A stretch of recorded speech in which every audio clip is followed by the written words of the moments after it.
Diamond ઉદ્યોગની અંદર જે કુદરતી ડાયમંડ, જે નેચરલ ડાયમંડ જે ધરતીના પેટાળમાંથી નીકળે છે, અને બીજા ડાયમંડ છે જે લેબોરેટરીમાં બને છે, જેને લેબગ્રોન ડાયમંડ કહેવામાં આવે છે. નમસ્કાર. રત્ન કલાકારો માટે એક સારા સમાચાર સામે આવ્યા છે કે લેબગ્રોન ડાયમંડના જે મેન્યુફેક્ચરર્સ છે એમણે પોલિશ ડાયમંડના ભાવમાં 20થી 25% વધારો કરવાનું નક્કી કર્યું. અને એનું કારણ એવું છે કે આ ભાવ વધારાને કારણે રત્ન કલાકારોને સાચવી લેવાય. રત્ન કલાકારોને જે ઓછો ભાવ મળે છે અને એમને નોકરી ગુમાવવી પડે એના કરતાં આ ભાવ વધારો કરવાનો લેબગ્રોન ડાયમંડના મેન્યુફેક્ચરર્સોએ નિર્ણય કર્યો છે. તો આના વિશે તમારી સાથે વાત કરીશ. મારું નામ રાજેશ શાહ છે અને તમે જોઈ રહ્યા છો ગુજરાતના સૌથી મોટા ડિજિટલ ન્યૂઝ પ્લેટફોર્મ ખબરછે.com.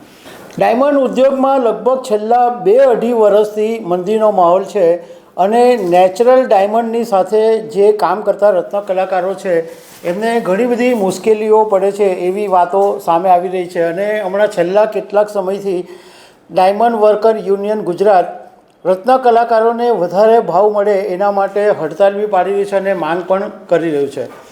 હવે ડાયમંડ ઉદ્યોગની અંદર જે કુદરતી ડાયમંડ, જે નેચરલ ડાયમંડ જે ધરતીના પેટાળમાંથી નીકળે છે, અને બીજા ડાયમંડ છે જે લેબોરેટરીમાં બને છે, જેને લેબગ્રોન ડાયમંડ કહેવામાં આવે છે. હવે લેબગ્રોન ડાયમંડ મેન્યુફેક્ચરર્સ છે એમની સુરતમાં તાજેતરમાં એક બેઠક મળી હતી અને લગભગ 500 જેટલા મેન્યુફેક્ચરર્સ આ બેઠકમાં ભેગા થયા હતા. આ લોકોનું હજુ સુધી કોઈ એસોસિએશન નથી અને જે રીતના નેચરલ ડાયમંડના ભાવ રેપાપોર્ટ અમેરિકાની કંપની પાડે છે એવી રીતના લેબગ્રોન ડાયમંડમાં હજુ સુધી ભાવ પાડવાની કોઈ સિસ્ટમ નક્કી નથી થઈ. એટલે આ મેન્યુફેક્ચરર્સો ભેગા થયા કારણ કે છેલ્લા ઘણા સમયથી એમને એક એવી મુશ્કેલીનો સામનો કરવો પડતો હતો કે 1 કેરેટની સાઇઝના જે પતલી સાઇઝના જે ડાયમંડ હોય છે એમનું કોસ્ટિંગ, જે એનો ભાવ 2000 રૂપિયા હોય તો એમને કોસ્ટિંગ જ 1900 રૂપિયાથી 2000 સુધીનું પડતું હતું. એટલે આ જે રત્ન કલાકારોને પૂરતો ભાવ આપવાનું પોસાતું નહીં હતું. હવે એમની પાસે 2 વિકલ્પ હતા.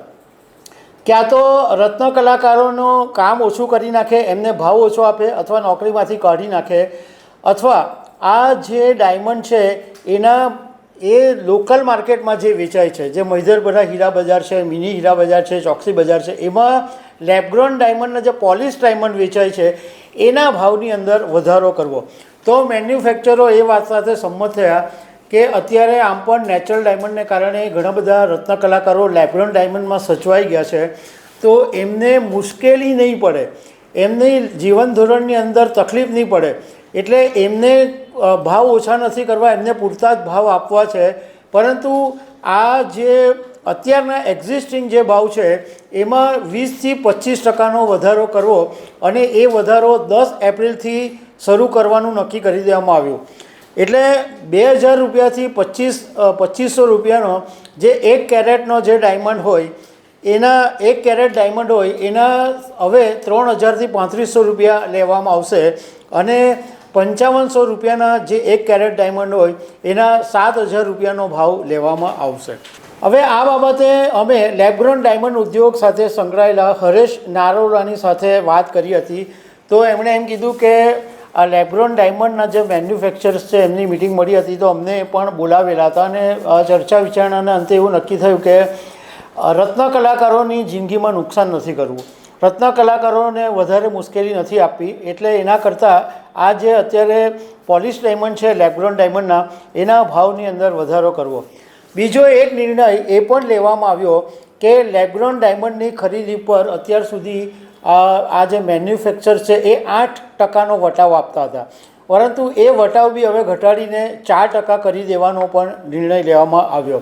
હરેશભાઈએ કીધું કે હમણાં છેલ્લા કેટલાક સમયથી ચીનથી જે રફ ડાયમંડ આવે છે એના ભાવ પણ વધેલા છે, એટલે કોસ્ટિંગ બહુ ખાસું વધી ગયું છે, એટલે આ નિર્ણય લેવાની જરૂર પડી છે. તો દર્શક મિત્રો, આવી અનેક વાતો સાથે અમે તમને મળતા રહીશું. Thank you very much.